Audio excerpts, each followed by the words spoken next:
Hello, Ray here. Before we start with the voice headcanons, I will give some context on the two characters you will see today, and their world. But you can skip this part, I will have timestamps on the description. Okay, now, let's start with the lore of the world.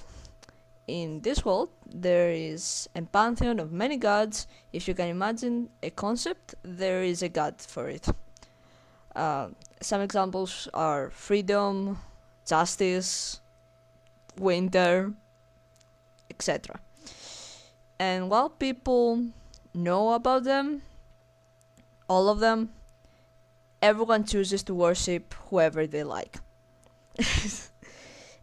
However, when a town worships a particular deity, the town becomes that deity's domain.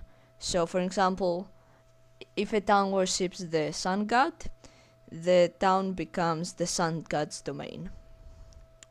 Now that we have established all this, who is Judge?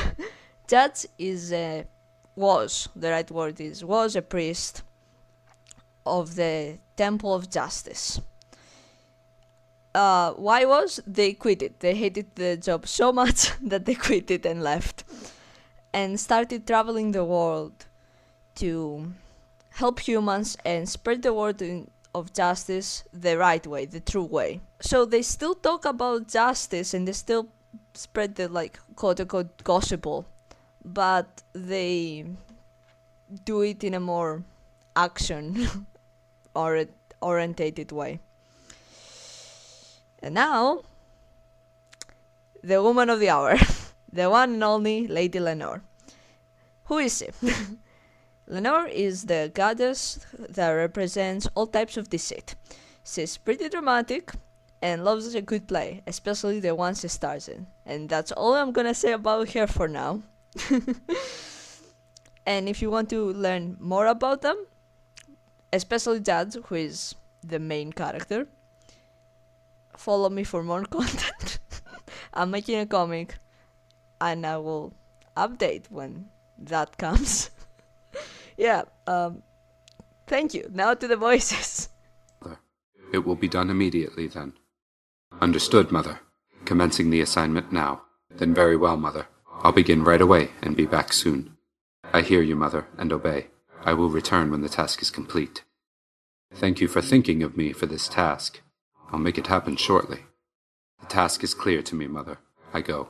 Your will be done. I do appreciate your faith in me, my lord. Begging your pardon, please. This matter will be dealt with promptly, Lord. I expect to return shortly. Looks like you have everything under control. Nice work, Hypnos. Plenty of time for sleeping once your shift is over, right, brother? Heard your latest reports were looking good, Hypnos. You keep it up.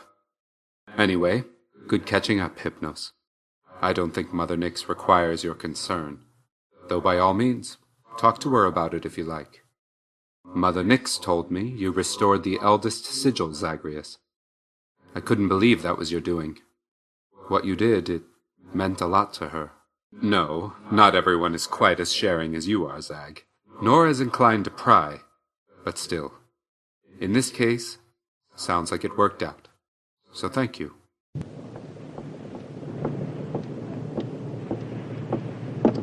Φοβηθήκατε? Όλοι φοβούνται τέτοιες ώρες. Εσύ? Όταν ερχόμασταν για το λιμάνι μας χτύπησαν. Ήσουν κι εσύ στο αυτοκίνητο. Σκοτώθηκαν 2 συνάδελφοί μου. Τα γουρούνια. Α, χρόνια δύσκολα.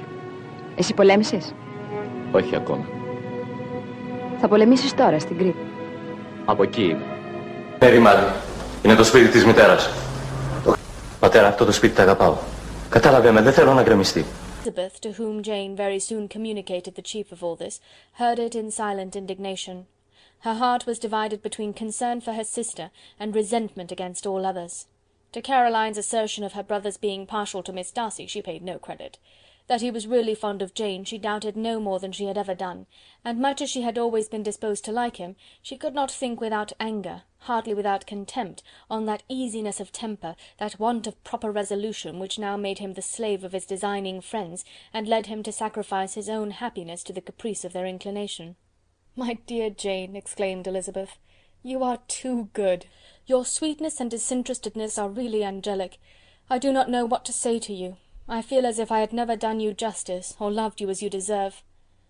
Miss Bennet eagerly disclaimed all extraordinary merit, and threw back the praise on her sister's warm affection. "Nay," said Elizabeth, "this is not fair. You wish to think all the world respectable, and are hurt if I speak ill of anybody. I only want to think you perfect, and you set yourself against it. Do not be afraid of my running into any excess, of my encroaching on your privilege of universal goodwill. You need not. There are few people whom I really love, and still fewer of whom I think well. The more I see of the world, the more I am dissatisfied with it, and every day confirms my belief of the inconsistency of all human characters, and of the little dependence that can be placed on the appearance of merit or sense." Για να δούμε. Διαλέγω την κουρτίνα 1. Όλα εντάξει, το fan club αποχώρησε. Έτσι περνάνε οι ήρωες στα ρεπό τους. Βέβαια είσαι. Όλοι στην Ελλάδα θεωρούν ότι είσαι ό,τι καλύτερο μετά το σουφλάκι με πίτα. Νομίζω ότι είναι καιρός να ξεδώσεις. Λες η νταντά σου να τα παίξει αν κάνεις κοπάνα το απόγευμα. Φιλ και ο Φιλ, έλα μαζί μου. Βγαίνουμε από το παράθυρο, πάρε μαζί σου τα βαράκια, σηκώνεις τον πίσω τοίχο και φύγαμε. Μην με ευχαριστείς ακόμα. Λοιπόν, εσύ έχεις κάποιο παρεμφερές προβληματάκι? Ρέμισε κοντέ, εγώ φταίω για όλα. Before everyone leaves, I want to encourage you to watch a few movies from Mr. Christos Politis. Sadly, the reason I discovered him was his death on the 5th of January this year, and from what I read and seen of his work, he was a really wonderful actor, and I think he should be celebrated for it. So, yeah, go watch his movies. That's all from me. Thank you for watching, and have a good night.